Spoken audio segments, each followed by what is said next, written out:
Welcome back. Now, there are many questions pertaining to whether we are ready for an election next year. One of them, of course, is the issue of boundaries, more specifically in as far as whether the Kenyans understand what devolution means and what it portends for them, and especially as far as a new dispensation is concerned. As somebody who has interest in this topic, and of course he wants to run for a position of responsibility, is Mheshimiwa Ali Korane. It's good to have you back, sir. Thank you. And this is something people have been asking. So, are we ready in terms of understanding what devolution means, in terms of a systems put in place for us to begin to engage as 190? Are we ready for an election? I think legally we are there. Because legally? Yes, because the districts are there. Right. The basis for devolution, I think, which we have adopted, right, is the districts which were there in 1992, 47 of them. Yes. So for devolution to be effective, I think the devolved units must have certain characteristics. That's right. And one of them is they must be autonomous from the center or independent. Number two, they must have clearly, legally recognized boundaries. And this is what you are asking. Yes, yes. And these districts have, since they were gazetted in 1992, they have these clear boundaries are there. The only other thing which also the Constitution has guaranteed, and the characteristic which these counties should have, is that they must have a secure source of funding. Yes. And there we have been told that 15% of the national budget, that's right, will go to these counties. The only fourth characteristic which they should have is that the people themselves must own and believe that this is their county. That's right. And since these people live in those districts and they have been told that they are going to have their own county government, devolved government there, we want to assume that they will own it. Or the time when it comes, they will, because services are being given there, they will get development from there, they will get direction from there, they will own it. So I believe at this stage, for purposes of devolution and for purposes of creating this county government, we are ready and we are there. The National Cohesion and Integration Commission, particularly the deputy chairperson, she feels that devolution might bring a lot of problems in this country, in the sense that people do not understand. Is devolution balkanization?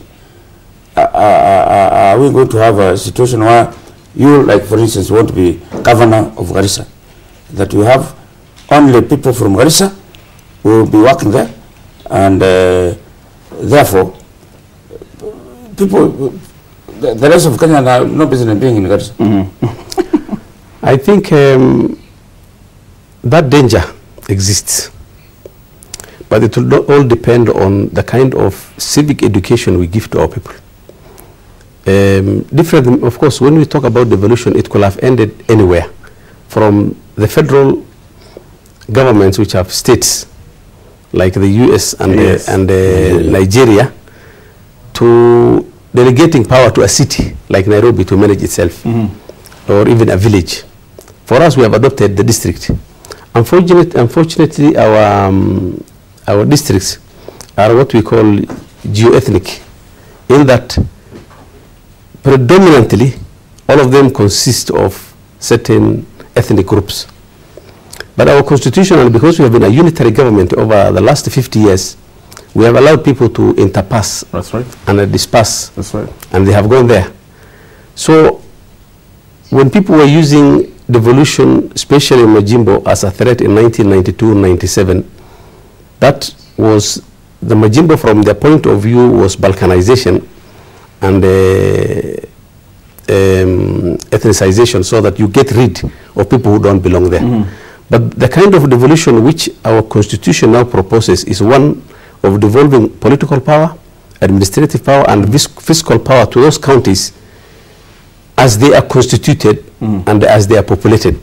That is, the people who live there, regardless of who they are, the majority could be anybody, but they must coexist, they must live together, they must share those resources, political, administrative, and fiscal, together. But if people misunderstand, and there's this possibility that this is our district, it was given to us, this is our county, it is ours to the exclusion of others, then the danger of, I think, ethnic cleansing and things like that can arise, and that's what we need to avoid. Expound on that, if you would, in terms of then how the relationship with the central government will be, because that's where I think the confusion begins. Expound on that in terms of what that relationship will be with central government, because there is a relationship. And then two, in terms of correlation with other counties, you're running for governor of Garissa. What sort of relationship will you have if you become governor with other counties vis-a-vis them even coming to exchange their expertise, to trade, I would imagine, with your county? So if you could just focus on those two. Well, of course, I think the initial temptations for counties, and in the absence of clear understanding of what these counties will be, the initial temptation will be for people to push or pull away as much as possible from the center. Because we must understand how we came about to this devolution. Devolution comes in various ways. Of course, for some countries, it comes at independence, when the people are coming out of colonialism or something like that. Others come out of a situation of complete stress where there is very serious secessionists who want to cut off, and then you want to appease them. Ours came voluntarily, in that we were dissatisfied with what was happening at the center. We were running away from an imperial presidency, an imperial executive, which had dominated power, which had dominated our resources, and people wanted to be given share of political, administrative, and economic power of the country away from that imperial presidency and the imperial executive, which had overrun all checks and balances, whether they were horizontal, that is the judiciary and the parliamentary, or vertical, the powers they were supposed to share with the regions. Now, when we came to that, we had to look for how we are going to develop that government. And our recommendations at various times was we should go to the provinces. But since we had tried that at independence and we did away with them, I think there was reluctance maybe to look for another level. Then we said, why don't we go for the districts? At one stage, I think we stopped at 74. Then they thought they were too much. Then we went back, 74 was the district which existed in the year 2000. Then we went back to 1992, and that's how we settled at this. So what we were running away, you remember in 1775, in the French Revolution, people were running away from the feudal kings who were ruling in the name of God. They said they were God's representative on earth. Everything belonged to them, and everybody else was their servant. And we used to work for them. So for us, we were running away from that powerful center. So there's the temptation to run away as much as possible. But an answer to your question, I want to say that we need coexistence and relationship between the county governments and the national government is a must. But that does not mean that we must be patronized or controlled by the center. We must be given as much independence, as much autonomy as is possible under the constitution and under the legislation. So what is the relationship going to be with the central government as per the constitution and as far as devolution is concerned? Of course, there are very many bills which are coming. There will be relationship relating to the sharing of what do you call tasks. Who will do what? Taxes, And we want to believe that this will be, and the law already has made provisions for that. And for devolution to be effective, it is recommended that the sharing of these tasks should be done on what is called subsidiarity. Subsidiarity is the task should be performed at the level which it can most effectively be performed. So that if you look at the defense, you can only assume that it can best be done at the national level. But if we look at sanitation, then it can be done at the county level, or at the community level, or at the village level. Therefore, taking into consideration that subsidiarity and the provisions made by the Constitution, I think the sharing of that task is not going to be a difficult thing. The other thing which we are going to share is the fiscal relations. There's going to be a fiscal relations bill to show what the national government will do, what the county government will do, and how they will do it. And if there's a dispute, even how it will be arbitrated. I think there are enough provisions in the fiscal relations bill. When it comes to the relations between the counties, I think there will be an inter-county relations bill also which will show what relations they will have in terms of managing certain resources, which might be either they share, or certain tasks might be best performed on behalf of another county by a county which is nearby.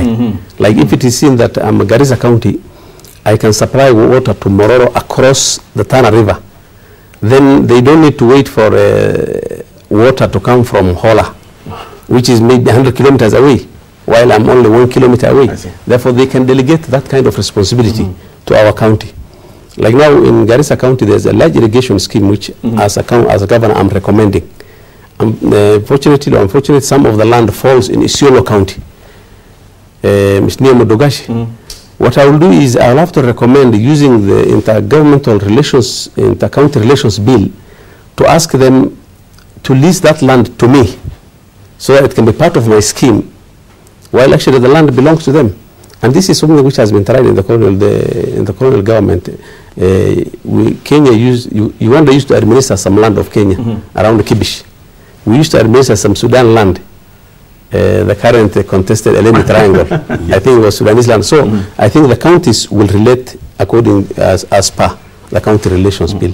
Now you want to be governor of Garissa. Yes. You have risen from the military to permanent secretary. Wow.